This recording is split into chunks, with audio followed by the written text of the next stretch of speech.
Bugun men pensionerlar uchun juda muhim ogohlantirishni tushuntirib beraman. Ayrim qo'shimcha haq, ustama, qayta hisoblash va pensiyaga qo'shiladigan summalar endi faqat gap bilan. Eski odat bilan yoki men shu joyda ishlaganman degan og'zaki ma'lumot bilan hisoblanmaydi. Rasmiy tasdiqlovchi hujjat bo'lmasa, qo'shimcha haq ham bo'lmaydi. Bu masala hozir pensiya olayotganlarga ham, yaqinda pensiyaga chiqadiganlarga ham, ota-onasining pensiya hujjatlarini yuritayotgan farzandlarga ham tegishli. Agar siz pensiyangiz kam chiqdi deb o'ylayotgan bo'lsangiz, ish stajingiz to'liq qo'shilmagan bo'lsa, zararli ish, uzoq yillik mehnat, nogironlik qaramog'idagi shaxs faxriy unvon, davlat mukofoti yoki boshqa imtiyoz bo'yicha qo'shimcha pul olaman deb kutayotgan bo'lsangiz, bu videoni oxirigacha diqqat bilan ko'ring. Hozir aytadigan ma'lumotlar ko'pchilikning puliga bevosita ta'sir qiladi. Kanalga hoziroq obuna bo'ling, videoga like bosing, chunki bu kabi rasmiy va amaliy tushuntirishlar har bir oilaga kerak bo'ladi. Avval ko'p holatlarda odamlar pensiya tayinlash yoki qayta hisoblash vaqtida men falon korxonada ishlaganman. Mehnat daftarcham yo'qolgan, lekin hamma biladi. Maoshim yuqori bo'lgan, zararli sexda ishlaganman.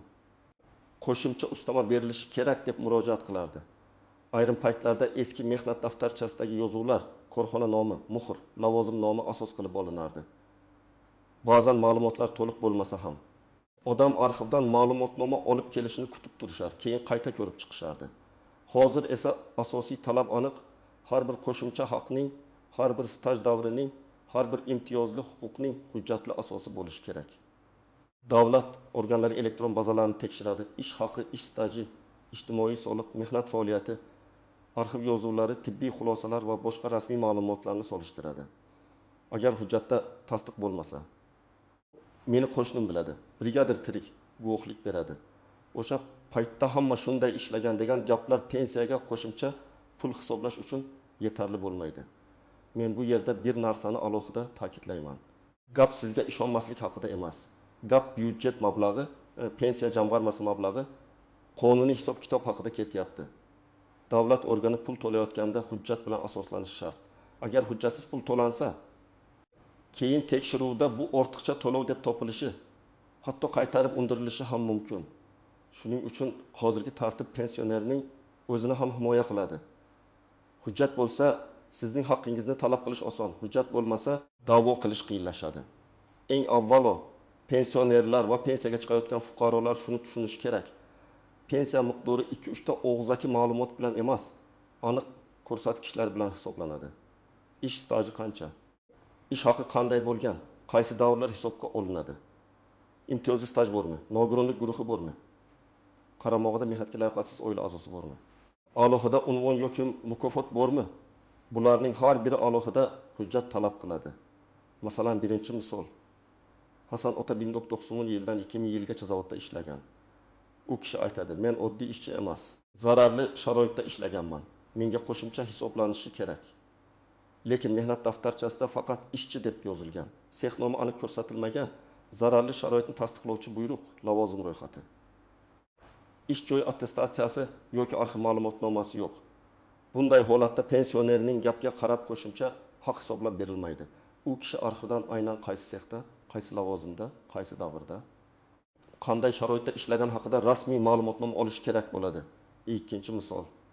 Ma'mura opa 35 yil ishlaganini aytadi. Lekin mehnat daftarchasida 8 yillik davrda muhr aniq emas. Korxona nomi o'qilmaydi. Ishga qabul qilish va ishdan bo'shash sanalari mos kelmaydi. U opaning pensiyasi 35 yil stajdan emas, faqat tasdiqlangan davrlardan kelib chiqib hisoblanishi mumkin. Agar tashkil tasdiqlanmasa, pensiya miqdori sezilarli kamayadi. Aytaylik, tasdiqlanmagan davr qo'shilganda pensiya 1 million 400 ming so'm bo'lishi mumkin edi. Lekin hujjat yetishmagani uchun 1 million 200 ming so'm chiqdi. Farq oyga 200 ming so'm. Bir yilda bu 2 million 400 ming so'm degani. Demak, bitta arxiv ma'lumotnomasi yoki to'g'ri rasmiy tasdiq oilaning yil davomida oladigan puliga ta'sir qiladi. Uchinchi misol. Rustam aka pensiyada, lekin qaramog'ida nogiron farzandi bor. U kishi menga qaramog'imdagi shaxs uchun qo'shimcha to'lov berilishi kerak deb o'ylaydi. Bu yerda ham hujjat talab qilinadi. Farzandning nogironligini tasdiqlovchi tibbiy ekspertiza xulosasi.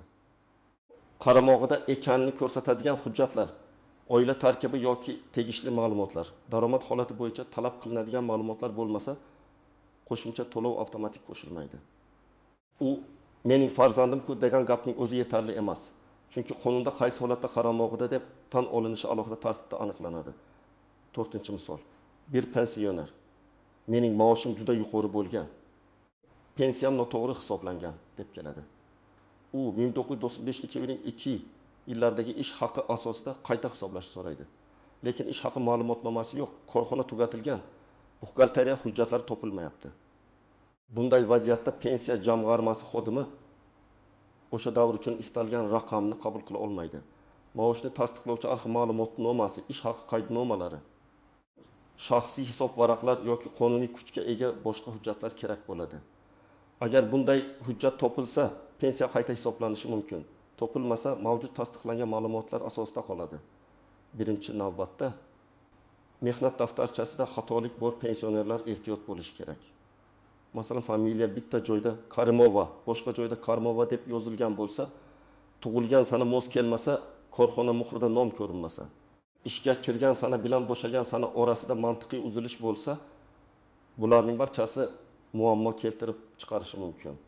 Ayniqsa eski sovxoz, kolxoz, zavod qurish boshqarmasi, kooperativ, xususiylashib ketgan korxonalar bo'yicha hujjatlar yo'qolgan bo'lsa, oldindan harakat qilish kerak. Ikkinchi guruh imtiyozli ish sharoitida ishlaganlar, konchilar, kimyo sanoati xodimlari, metallurgiya, issiq sex, radiatsiya, og'ir mehnat, sog'liq uchun zararli sharoitlarda ishlaganlar ko'pincha qo'shimcha huquqlarga ega bo'lishi mumkin. Lekin bu huquq faqat lavozim nomi va ish joyi tegishli ro'yxatlarga mos kelganda, davr hujjat bilan tasdiqlanganda. Zarur hollarda ish sharoiti bo'yicha ma'lumotlar mavjud bo'lganda tan olinadi. Masalan, odam zavodda qorovul bo'lib ishlagan bo'lsa, zavod zararli ishlab chiqarish bilan shug'ullanganning o'zi yetarli emas. U kishi aynan zararli ish jarayonida band bo'lgan lavozimda ishlaganmi, yo'qmi? Shu aniqlanadi. Uchinchi guruh pensiyaga qo'shimcha ustama olishga da'vogar bo'lganlar. Ayrim toifalarda davlat mukofotlari, faxriy unvonlar, nogironlik holati, o'quvchisini yo'qotganlik, qaramog'idagi shaxslar, alohida xizmatlari yoki qonunda belgilangan boshqa asoslar bo'yicha qo'shimcha to'lovlar bo'lishi mumkin. Ammo har bir ustama uchun tegishli guvohnoma, qaror, tibbiy xulosa, tug'ilganlik yoki nikoh hujjati, vafot etganlik guvohnomasi, sud qarori yoki boshqa rasmiy dalil talab etiladi. Agar sizning mehnat faoliyatingiz oxirgi yillarda to'liq elektron bazalarda aks etgan bo'lsa, ish beruvchi ijtimoiy soliqni to'g'ri to'lagan bo'lsa, ish haqi va staj ma'lumotlari yagona tizimlarda ko'rinib turgan bo'lsa, mehnat daftarchangiz ham toza va xatosiz bo'lsa, sizda xavf kamroq, lekin umuman xavf yo'q demayman. Chunki elektron bazada ham xato bo'lishi mumkin. Ish beruvchi davrini noto'g'ri kiritgan, lavozim nomini qisqartirib yozgan, ish haqi bo'yicha ma'lumot to'liq tushmagan, ism familiyada bitta harf adashgan bo'lishi mumkin. Shuning uchun men har bir pensionerga, ayniqsa pensiyasi kutilganidan kam chiqqan odamlarga o'z hujjatlarini bir marta sinchiklab tekshirishni tavsiya qilaman. Ko'pchilik davlat o'zi biladi. Hammasi bazada bor deb yuradi. Lekin bazaga ma'lumotni ham qachondir inson kiritgan. Inson xato qilishi mumkin. Hujjatdagi bitta sana, bitta muhr, bitta buyruq raqami sizning pensiyangizga ta'sir qilishi mumkin. Bu masalada eng ko'p uchraydigan nozik jihat guvoh ko'rsatmasi masalasi. Ayrim odamlar men bilan birga ishlagan 2 kishi bor, ular tasdiqlab beradi deydi. Ba'zi holatlarda stajni tasdiqlashda guvoh ko'rsatmalarga murojaat qilish tartiblari bo'lishi mumkin, lekin bu har doim ham qo'shimcha haq yoki imtiyozli ustama hisoblash uchun yetarli bo'lmaydi. Ayniqsa ish haqi miqdori. Zararli sharoit, aniq lavozim, maxsus staj, mukofot yoki unvon guvohning og'zaki gapi bilan belgilanmaydi. Ish haqi raqami hujjat bilan isbotlanishi shart. Chunki u ko'p maosh olardi degan gapdan aniq hisob-kitob chiqarib bo'lmaydi. Yana bir muammo, korxona tugatilgan bo'lsa, ko'pchilik korxona yopilgan bo'lsa, hujjat ham yo'q deb o'ylaydi. Aslida tugatilgan korxonaning hujjatlari ko'pincha davlat arxiviga, idoraviy arxivga yoki huquqiy voris tashkilotga topshirilgan bo'ladi. Masalan, eski tuman paxta tozalash zavodi boshqa nomga o'tgan bo'lishi mumkin. Qurilish tresti xususiy korxonaga aylangan bo'lishi mumkin. Sovxoz, fermer xo'jaliklarga bo'lib ketgan bo'lishi mumkin. Bunday holatda birinchi urinishda hujjat topilmasa, izlashni to'xtatmaslik kerak.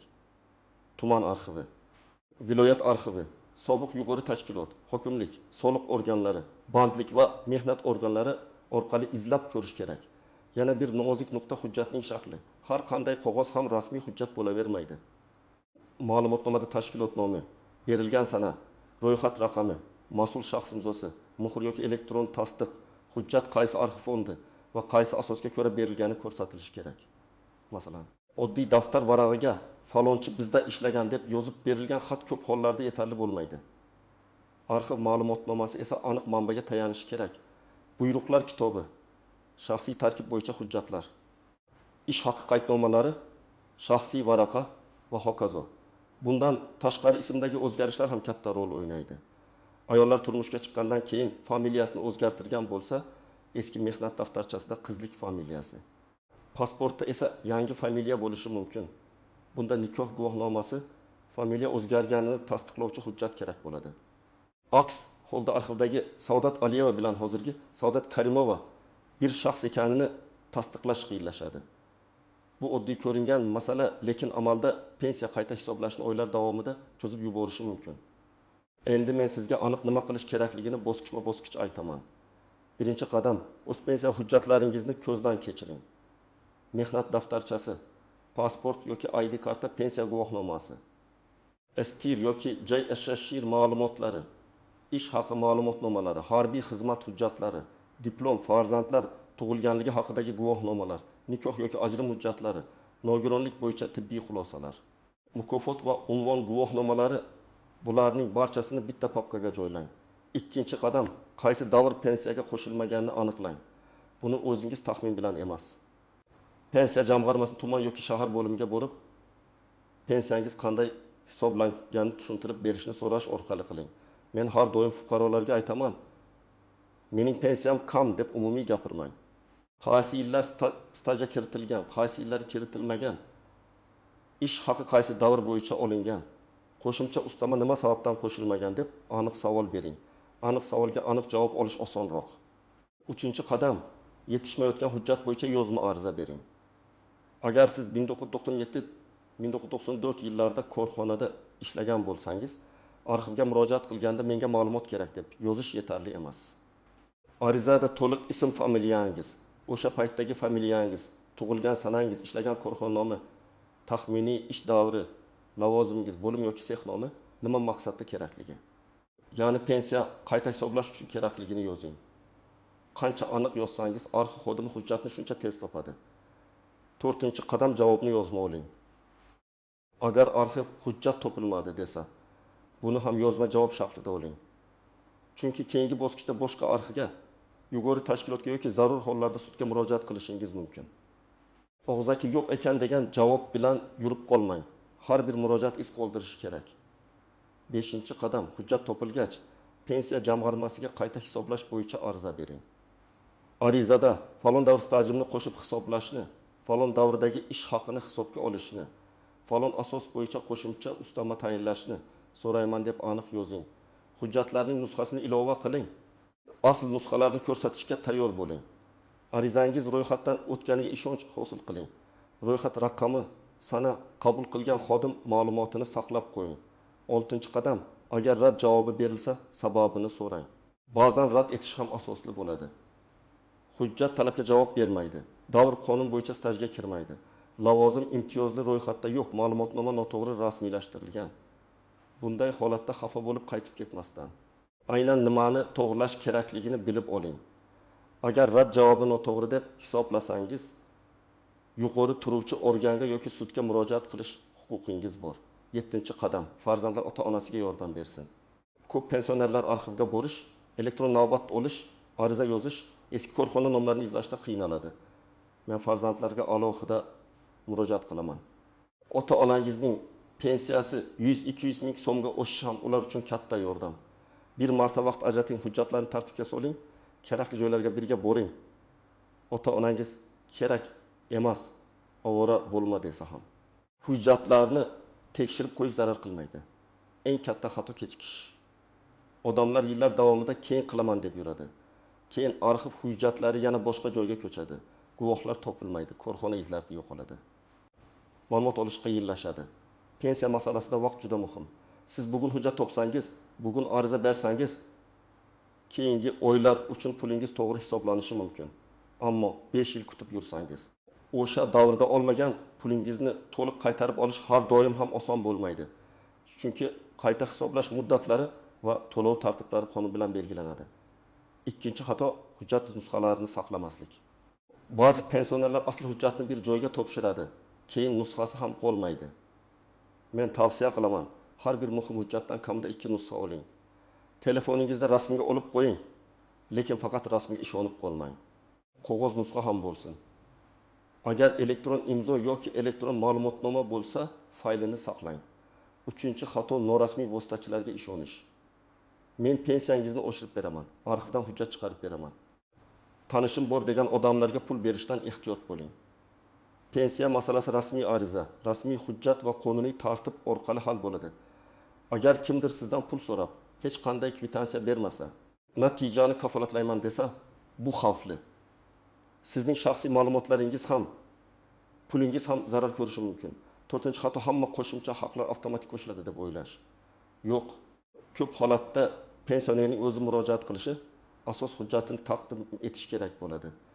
Masalan, nogironlik guruhi o'zgarsa, qaramog'idagi shaxs holati o'zgarsa, yangi arxiv ma'lumotnomasi topilsa, mukofot hujjati aniqlansa, buni tegishli organga yetkazish kerak. Davlat organi sizning uyingizdagi papkada qanday hujjat borligini bilmaydi.